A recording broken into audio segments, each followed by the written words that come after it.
یا جو ہمیں ٹیکنیکس بتائی گئی ہیں مائنڈ سائنسز سے، اس میں یہ تھرڈ آئی یہاں پہ بتائی گئی ہے کہ یہ آپ کی اوپن ہو جاتی ہے. لیکن یہ بنیادی طور پہ تو جو ہماری جو ریڑھ کی ہڈی ہوتی ہے، جہاں پہ ہماری اگر پونچھ ہوتی تو کہاں ہوتی، جیسے ڈارون نے بھی کہا ہے کہ انسان کی پہلے پونچھ لمبی ہوتی تھی، پھر آہستہ آہستہ آہستہ وہ کم ہوتی گئی، تو یہاں تک کہ وہ ختم ہو گئی، ہمارے لیے بیٹھنا آسان ہو گیا. تو اس لیے اس کے لیے وہاں پہ یہ بنیادی طور پہ ہوتی ہے.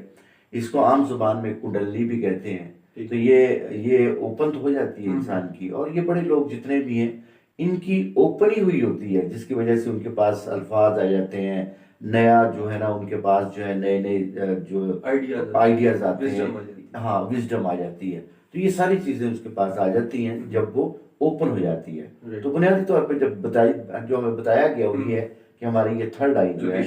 لوکیشن جو ہے دو آنکھوں کے درمیان میں، جہاں پہ ہم سجدہ کرتے ہیں، یا پہ یہ سمجھ لیں